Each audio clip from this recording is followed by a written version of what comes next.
ਆ ਸੋਹਣਿਆ ਚੱਲ ਮੇਲੇ ਨੂੰ ਚੱਲੀਏ ਯਾਰ ਭੁੱਖ ਲੱਗੀ ਏ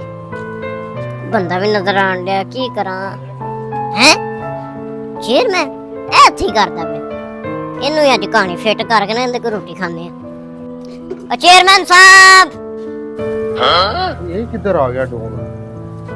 ਚੇਅਰਮੈਨ ਤੂੰ ਇੱਥੇ ਹੀ ਕਰਦਾ ਪਿਆ ਕਿਤੇ ਕੰਮ ਤਾਂ ਨਹੀਂ ਕਰਨ ਲੱਗ ਪਿਆ ਇਹਨਾਂ ਕੋਲ ਨਹੀਂ ਯਾਰ ਮੈਂ ਕੋ ਕਿਸੇ ਕੋ ਕੰਮ ਕਰਨਾ ਹੈ ਮੈਂ ਬਸ ਨਿੱਕਾ ਮੋਟਾ ਆਪਦਾ ਕੰਮ ਸ਼ੁਰੂ ਕੀਤਾ ਹੈ ਅੱਛਾ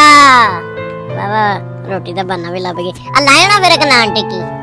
ਅੱਛਾ ਚਲ ਆ ਜਾ ਅੰਦਰ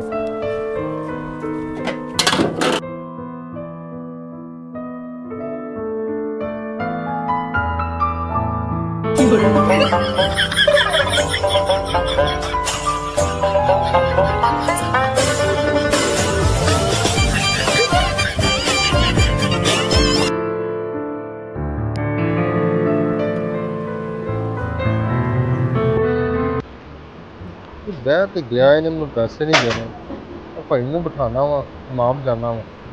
ਭਾਈ ਮੈਂ ਇਧਰ ਆ ਦੁਕਾਨ ਤੇ ਬਹਿ ਜਰਾ ਮਾਰਿਆ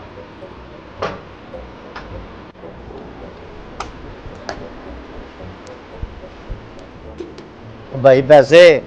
ਕਿਹੜੇ ਪੈਸੇ ਭਾਈ ਉਹ ਚੇਅਰਮੈਨ ਨੂੰ ਮੈਂ 500 ਰੁਪਇਆ ਦਿੱਤਾ ਹੈ ਬਾਕੀ ਕਿਹੜੇ ਮੇਰੇ सच्ची मुझे दीते ਲੈ ਉਹਨੇ ਦੱਸਿਆ ਨਹੀਂ ਹੈਗਾ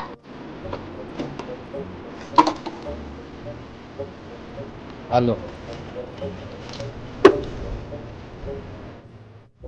लगता डोन ने पैसे देते ही तो चला गया चल यार फिर मना चलिए